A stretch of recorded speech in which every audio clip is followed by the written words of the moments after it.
what is your position in the company? President. Has technology changed during your career, and how? Well, the individual light bars and lighting and radios and technology that goes into the police cars has all improved greatly since I started in 04. Okay, but I wouldn't recommend having a computer put stuff in the police cars because it's all very delicate work that needs to be done exactly by a person because every car is different and every department wants it a certain way.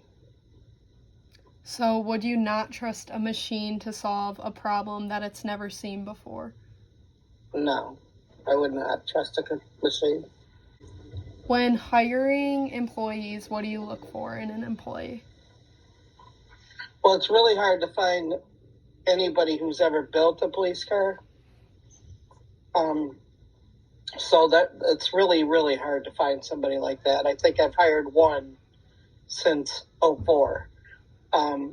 So what we try and find is somebody who's been in the radio business, either two-way radio or installation of radios and car stereo. Explain to me the daily tasks of your employees. Well, their whole job is building a police car. And that takes up to 2-3 weeks, depending on how detailed it is. So they come in and they get started where they left off at. The very first part of building a police car is we get the cars from either Dodge or Ford or GM, and we strip everything out of them. We take all the seats out, we take everything out of them so that we can run wires underneath the carpeting and so forth. So wherever they leave off is where they start the very next day. Each department gets several different cars, different types of cars. Like, for instance, they might have some Dodge, they might have some GMs, they might have some Fords, but every single location of whatever device it is on that car has to be in the same spot. So a computer or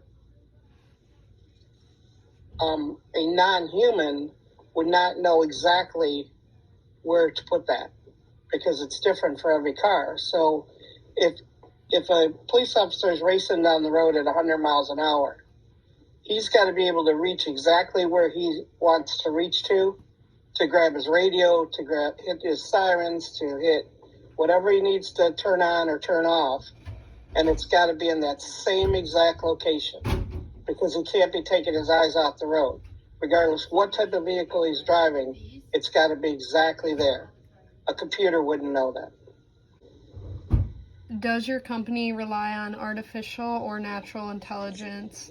Or in other words, would your company be where it's at without the natural intelligence of the workers? There's no way that it could be artificial. It has to be natural. There's nobody that has an assembly line without humans running it.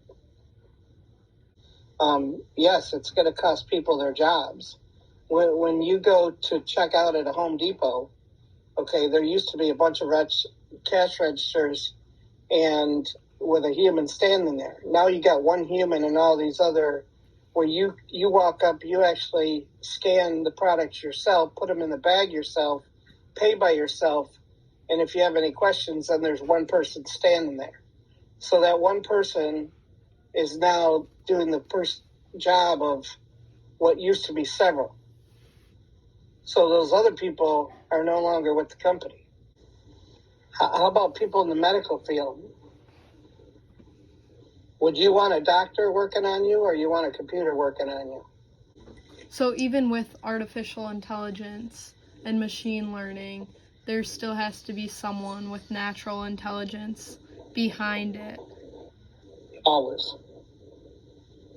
Even like I talked about Home Depot, with the 4 different registers going at one time where the customer's doing their own scanning and bagging and paying, there's still one person standing there because somebody's always going to have a wrong barcode, or they're going to need help, or the machine didn't take their money, or etc.